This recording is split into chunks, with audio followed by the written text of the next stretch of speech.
Assalamu alaikum 10th class. Today we shall do exclusively the B paper, and the image which you are watching at your screen is that of the second essay on your PTB sports and games. But before starting, how should we write this essay? Keep in your mind, whenever the school will be opened and the classes are started, you will be held responsible for your preparations of lessons. Some kind of class test or monthly exams would be arranged for you. So whatever you are taught on daily basis, learn it regularly. Now let us come towards our topic, that is the essay of today, sports and games.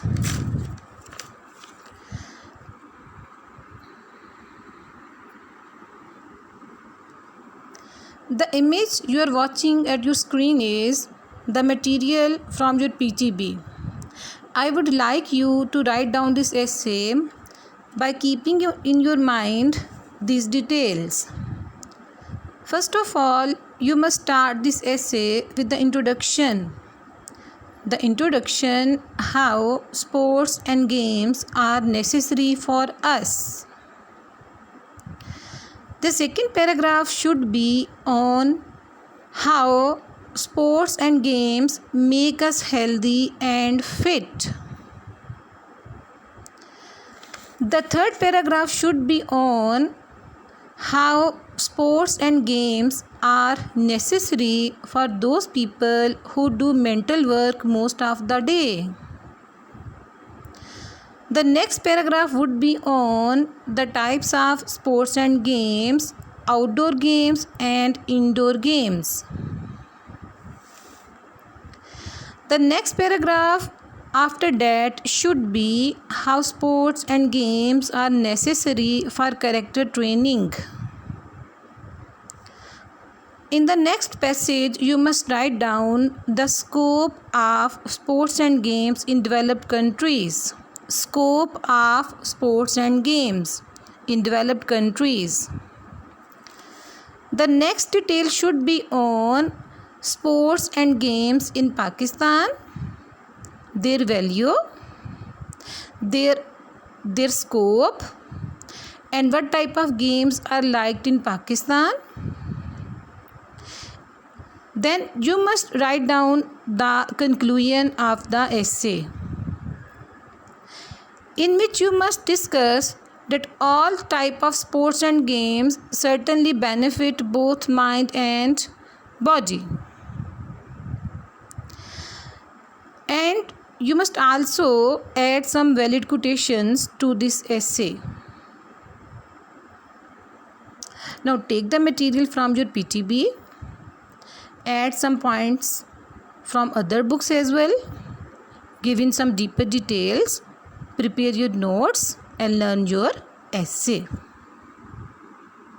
The next image which you are watching on your screen is that of Urdu passage which we have to translate into English.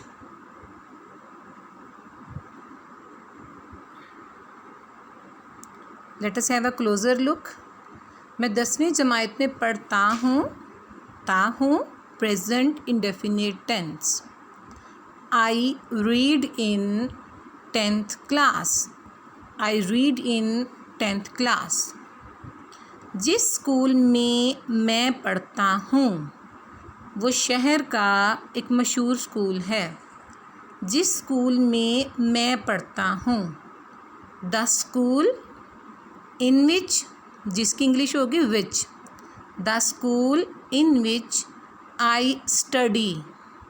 The school in which I study is a famous school in the city. The school in which I study is a famous school in the city. मेरी जमात को 4 उस्ताद पढ़ाते हैं.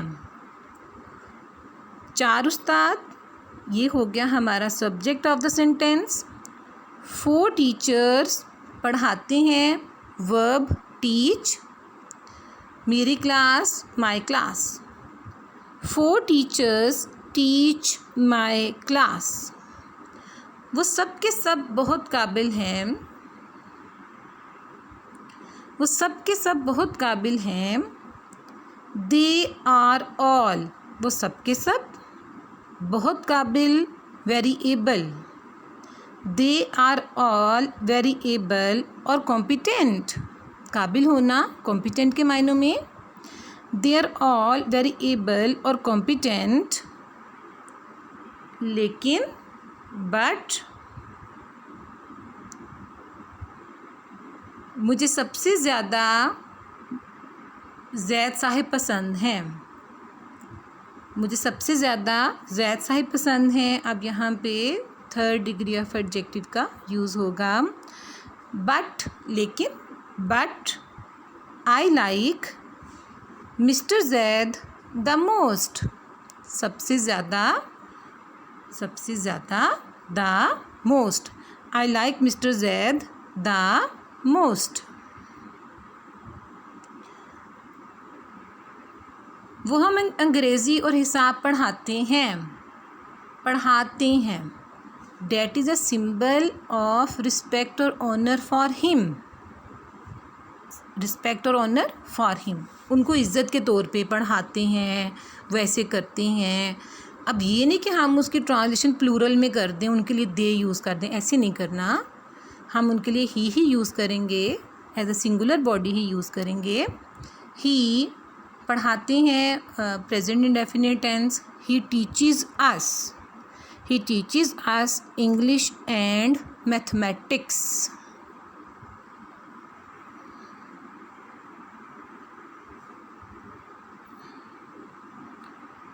उनके पढ़ाने का तरीका इतना अच्छा है कि जो वो पढ़ाते हैं फ़ौरन याद हो जाता है। नाउ लिसन अगेन, इस तरह से कर लेते हैं थोड़ा सा, फिर पूरा सेंटेंस आपको नज़र आए। उनके पढ़ाने का तरीका इतना अच्छा है कि जो कुछ वो पढ़ाते हैं फ़ौरन याद हो जाता है। अब इसमें हमने ट्रांजिशन करनी है इतना, जितना, इस तरह से, ठीक है। उनके पढ़ाने का तरीका, हिज मेथड ऑफ टीचिंग, उनके पढ़ाने का तरीका इतना, ठीक है, इज़ सो, इतना, इज़ सो अच्छा है, is so good. His method of teaching is so good कि जो कुछ वो पढ़ाते हैं फ़ौरन याद हो जाता है। That we learn at once, we learn, हम याद कर लेते हैं, एट वंस, फ़ौरन, जो कुछ वो पढ़ाते हैं। What ever he teaches us. Now listen again.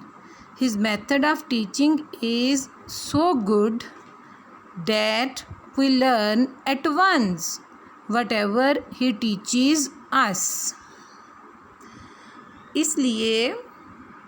इसलिए उनकी जमायत का नतीजा 100% होता है। इसलिए therefore या that is why, comma, his class shows 100% results.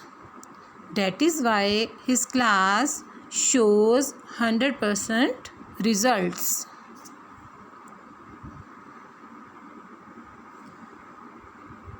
The next paragraph on your PTB is paragraph number 6.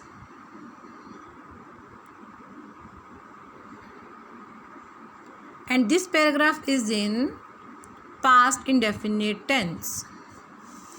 एक कंजूस था, एक कंजूस था।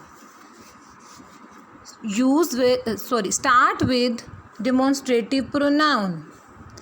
There was a miser. There was a miser. कंजूस, miser. एक दफ़ा उसका बटवा गुम हो गया। एक दफ़ा, once, एक दफ़ा उसका बटवा गुम हो गया। The sentence is in passive voice. उसका बटवा, हिज पर्स, गुम हो गया, was lost. Passive voice of past indefinite tense.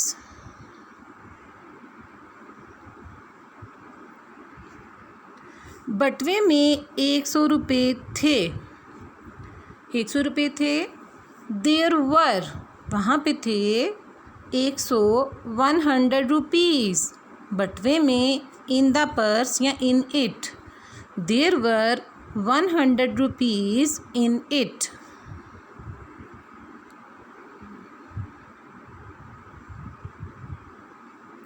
उसने ऐलान किया कि जो मेरा बटवा ढूंढ के लाएगा मैं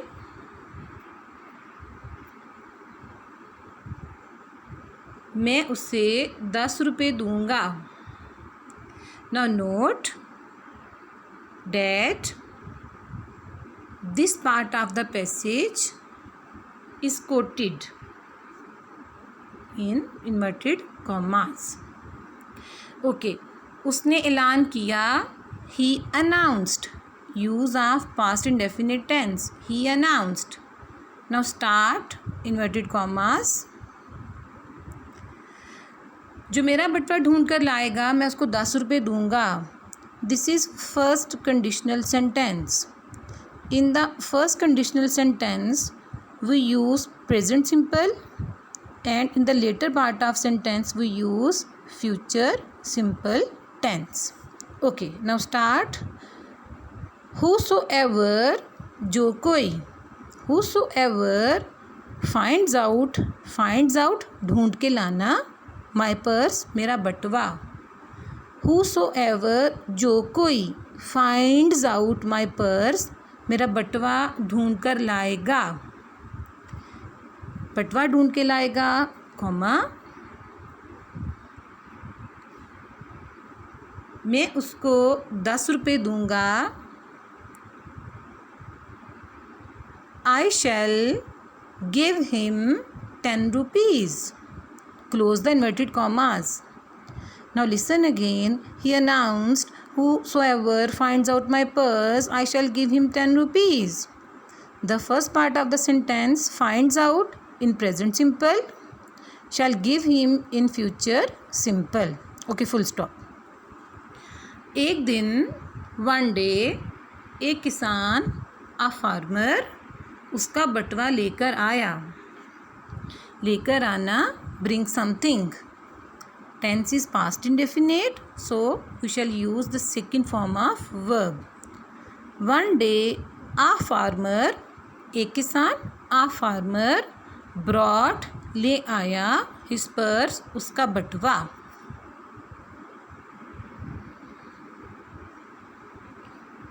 कंजूस ने बटवा देखा.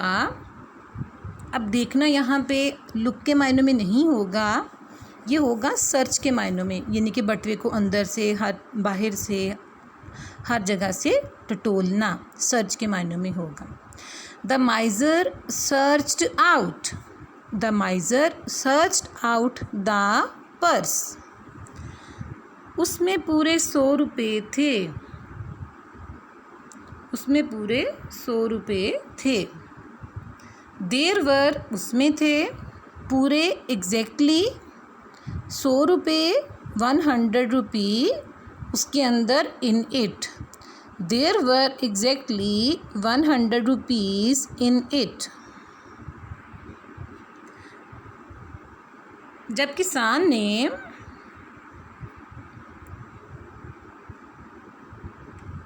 अपना इनाम मांगा. जब किसान ने अपना इनाम मांगा. जब किसान ने अपना इनाम मांगा. When the farmer, मांगना, तलब करना, demanded, डिमांड से सेकेंड फॉर्म demanded, और अपना इनाम हो गया reward. When the farmer demanded his reward, comma. तो कंजूस ने कहा, अब तो की इंग्लिश आपने देन नहीं लिखनी, देन की जगह आपने कॉमा पुट करना है. द माइजर सेड, मेरे बटवे में 110 रुपये थे. Now again the use of inverted commas here. Direct speech, मेरे बटवे में 110 रुपये थे, अब सिर्फ 100 हैं। तुम पहले ही 10 रुपये ले चुके हो। Inverted commas are closed at the end of the passage. तो कंजूस ने कहा, द माइजर सेड, मेरे बटुए में 110 रुपये थे। There were 110 rupees in my purse. There were थे 110 110 रुपीज़ मेरे बटुए में इन माई पर्स। अब नाउ सिर्फ 100 हैं। There are only 100 rupees in it. Now there are only 100 rupees in it. तुम पहले ही 10 रुपये ले चुके हो। Present perfect tense. You have already taken 10 rupees. You have already taken 10 rupees and the inverted commas are closed here. You must prepare sports and games till tomorrow. You must also prepare paragraph number 5 and 6 from your PTB. And after the day, tomorrow we shall again do the B paper. Then we shall start the next unit, first aid, on the day after tomorrow. Until that time, take care of yourself, focus on your studies, and goodbye.